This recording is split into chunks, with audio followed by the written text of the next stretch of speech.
The F major Sonata number 6 is the middle one in a trilogy, the three sonatas Opus 10. And these trilogies were not just about presenting three brilliant, innovative works, but also about variety and showing off Beethoven as a versatile composer. These pieces at the time were subscribed to, they were not just purchased, and Beethoven wanted to provide his subscribers with very differing works for different moods, for different occasions. And indeed, after the darkness and turbulence of the C minor Sonata number 5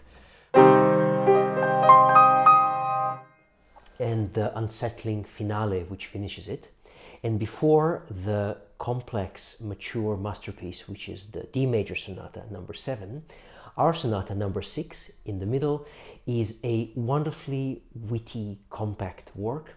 3 movements, short, dense, but brimming with lightness and musical jokes. This is not to say it is a lesser work than the other two, just that the core of it is not so much depth of emotion, perhaps, but rather lightness, wittiness, and brilliant sparkle. The first movement is overflowing with musical ideas and a lot of contrast as well. 2 short chords started, and an immediate contrast, a more lyrical phrase, again. And then these two as a unit are contrasted with a much longer singing phrase.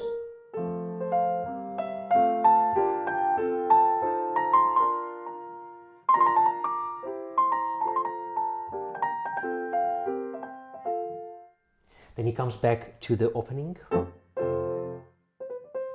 but this time a bit of pseudo-drama.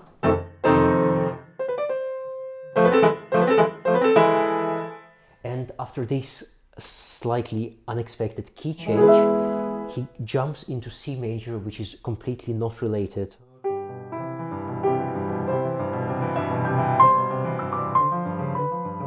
So the effect is one of almost being bombarded by different musical ideas, one following another, seemingly without connection, but the general effect, once one listens to the entire sonata, is yet somehow coherent. Beethoven utilizes little musical connections between the cells to bring these two things together. For example, this chord will be also the chord here.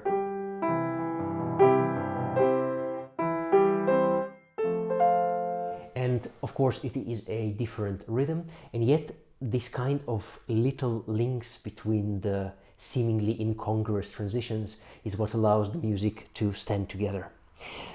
So this is not the last musical idea we will have here, this quite broad second subject.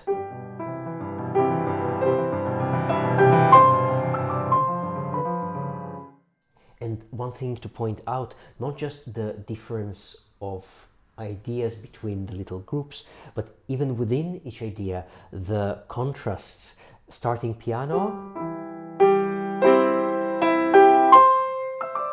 and then bursting out within one bar, then disappearing again, then a fortissimo, and this fortissimo is gone within bar as well.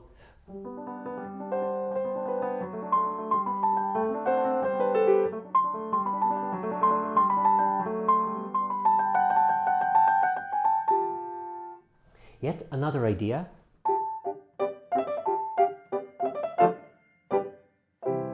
And the second time it comes, it is in fortissimo and in minor.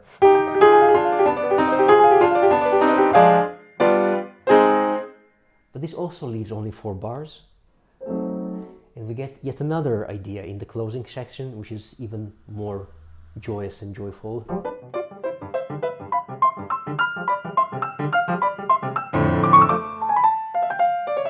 These ones come from here. So, as I said, little connections between the groups.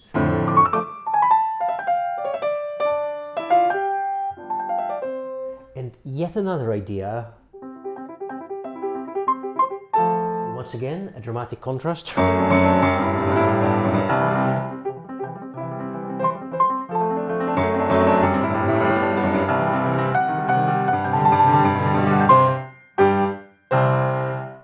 thus ends our exposition.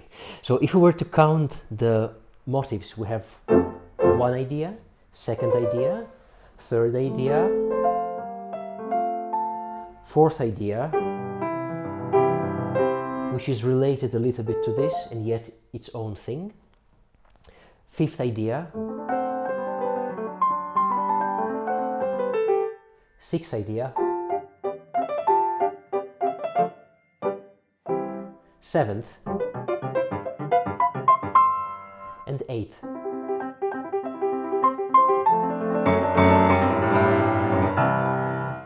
All of this in maybe 1 minute of music. It is somewhat staggering to encounter this amount of new material, because if we think of it, the basis of an exposition is just two motives, the opening theme and then the second subject. All the rest is supposed to be somehow insignificant and or derived from these two.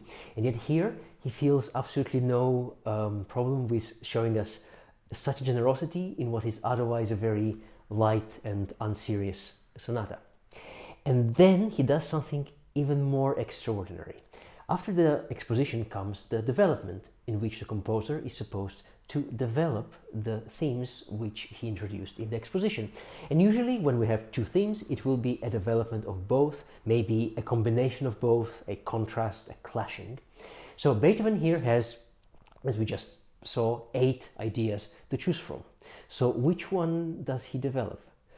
None of them. He takes the ending of the exposition. Did you notice these 3? My guess is that you wouldn't think of them as a musical idea, because they're just a kind of ending. This is to signify this is the full stop of this particular paragraph, and then something else will happen. And yet he takes these 3 and writes the entire development only from them. So they will be first in the left hand, with little interjections from the right.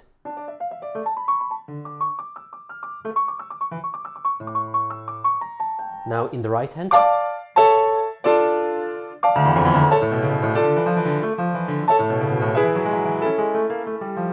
And then he writes something which is once again a new idea, not existing in the exposition at all.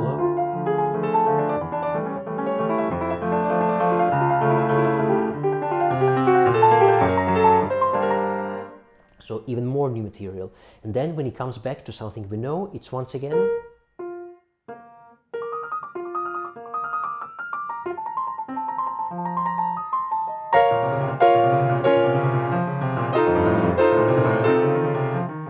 all continuing through this motive.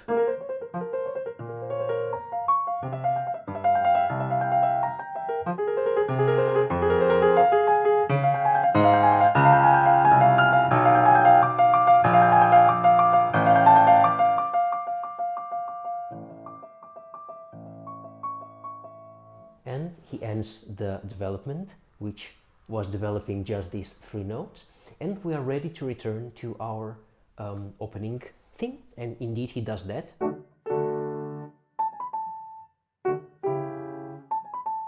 The only problem, it is in the completely wrong key. We are in D major instead of...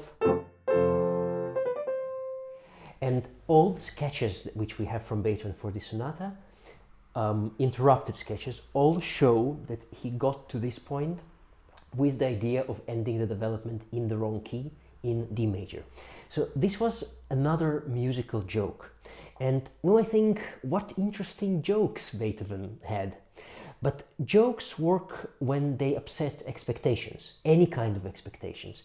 And this idea, for example, that the development should develop the themes introduced in the exposition, or the idea that the reprise should start in the home key, that was something that was completely understood by music lovers of that time. And if we think, the sonatas were never meant for public open concerts. Indeed, one sonata only was played in a public concert in the entirety of Beethoven's life.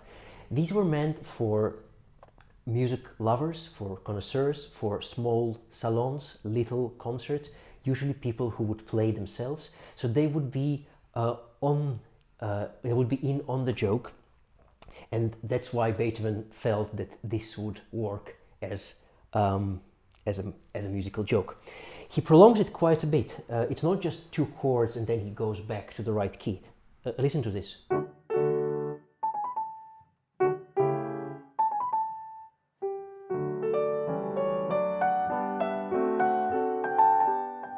This is probably the point where you as a listener of the time would be incredulously thinking, what is Beethoven doing? Does he not understand? He's in the absolutely wrong place.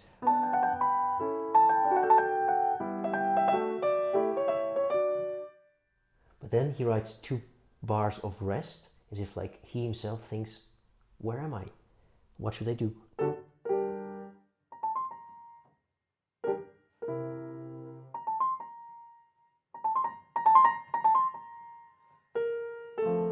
And thus, through this little modulation, and all with this beautiful little tweet of a motive, he goes back to the right key and gives us the same phrase, but this time in the right key. And the transition from D major, which is brilliant but a little bit colder, to the much warmer F major with its soft glow, creates a wonderful sense of in us, the listeners.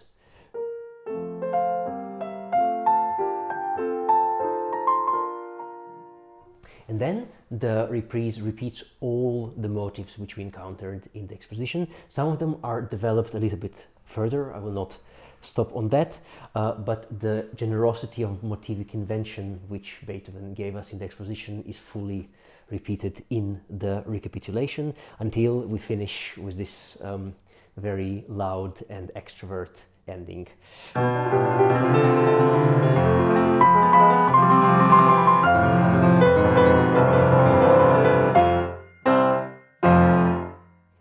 And then, should you want it, he allows us to repeat the development again. But that is left for each one of us to decide whether we want to experience all these jokes again. And perhaps jokes fade a little bit in the telling or in the retelling, so perhaps this is best left played once and not twice. The second movement leaves all jokes aside. It is a much more personal, inward-looking movement.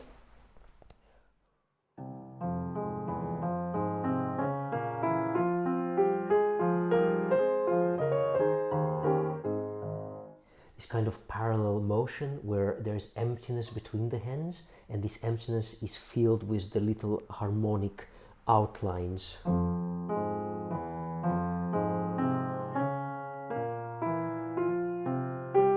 And only here we have actual chords.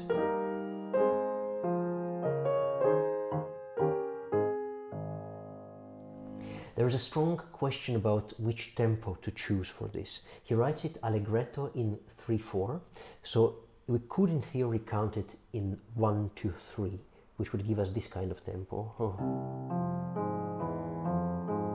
1-2-3, 1-2-3.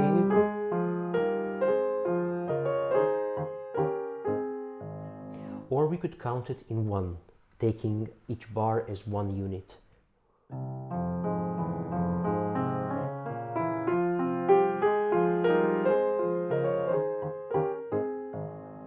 To my ears, the second option is much more convincing musically. It creates a much longer line.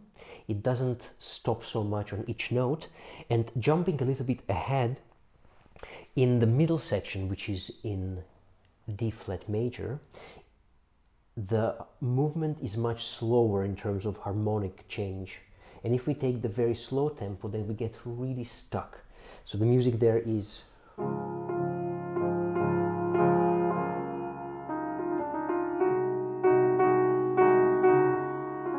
But if we take a tempo which is 1, 2, 3, 1, 2, 3, then the tempo in the middle section will be...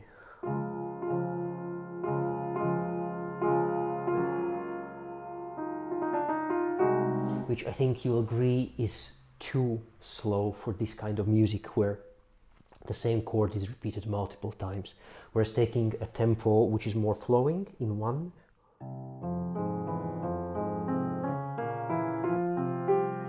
then allow us to have also the same kind of long line in the middle section.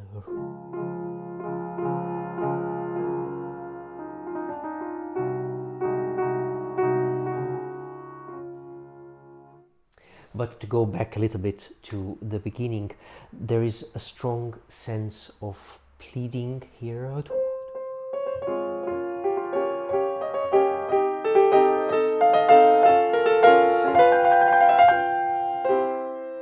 This is really personal, an outburst of personal emotions. Then just a single line. This is really beautiful, reaching the highest notes Beethoven had on his keyboard.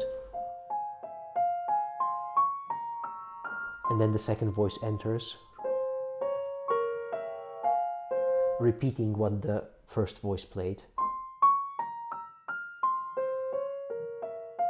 which creates a beautiful counterpoint. And then these quite painful sighs.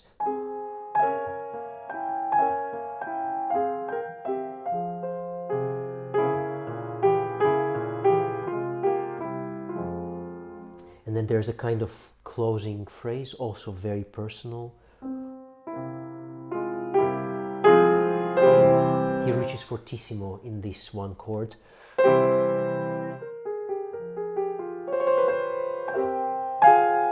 But here he withdraws and the last two chords are piano. And then the middle section, which I demonstrated already, with a very warm, deep glow.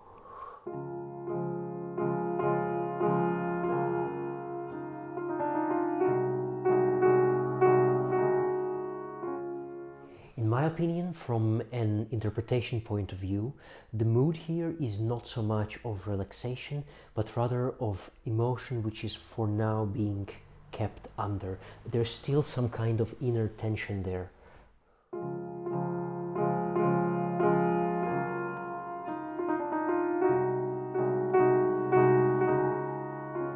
This inner tension becomes outer or outwards facing tension in the repeat of this, when all of a sudden the left hand decouples from the right and they play not together, and the left hand, syncopated, has a sforzando on it. So the right hand continues, but the left really goes against it.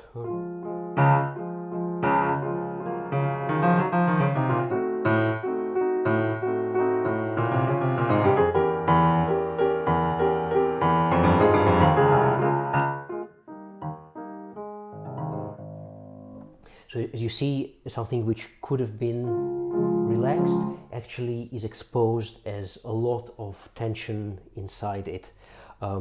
This is very Beethovenian, these accents on the weak beats going against the grain. With this kind of insistence. Then this idea of voices going against one another continues. We have these chords now in the left hand. And the right hand is the one doing the interjections.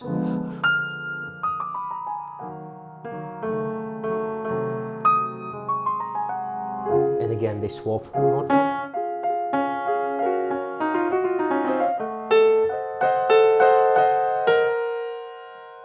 This very painful dissonant chord.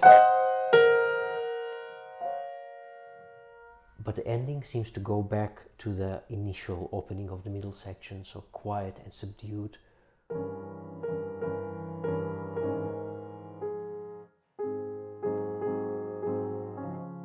Then this is repeated, the whole passage is repeated again, and there is a transition back to the movement itself, which for me is wonderfully atmospheric.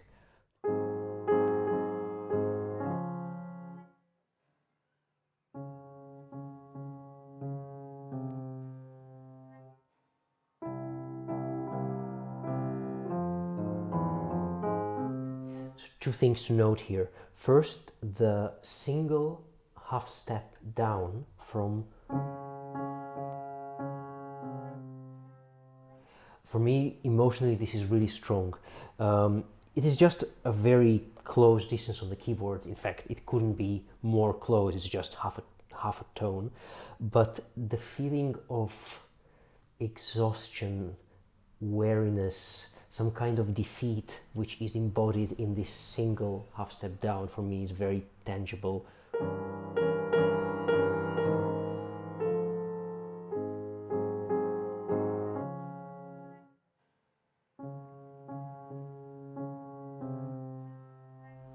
It's really like all color drains from the music in one go.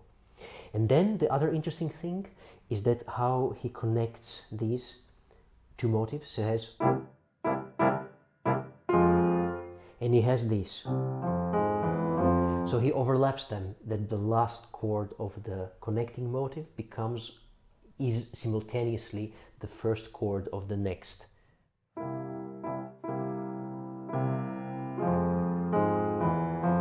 It's like two layers that are overlapping just at the point of contact. And then in theory he should go back to the beginning and repeat the first part in its entirety, but he decides to change things. So at first is the same kind of shadowy slithering on the keyboard.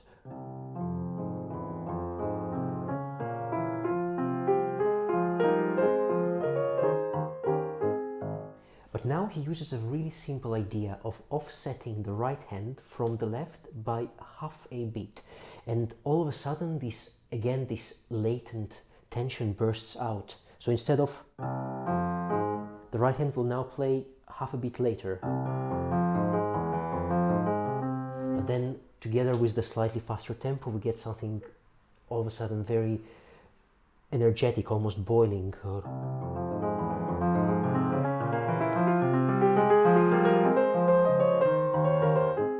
And then he continues with this idea of energy. Instead of, he now gives us so.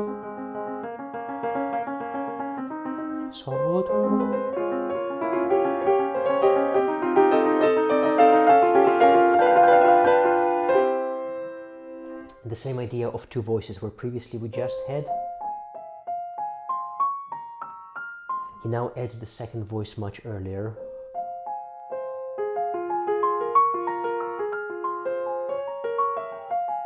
And he keeps the syncopation here as well.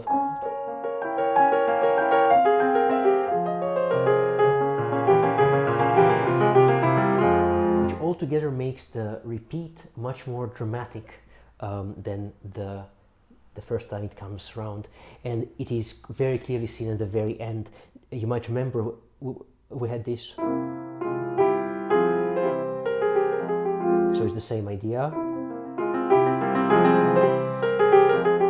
But where previously he did a crescendo and then a withdrawal, here he goes fully and ends the movement in a dramatic outburst.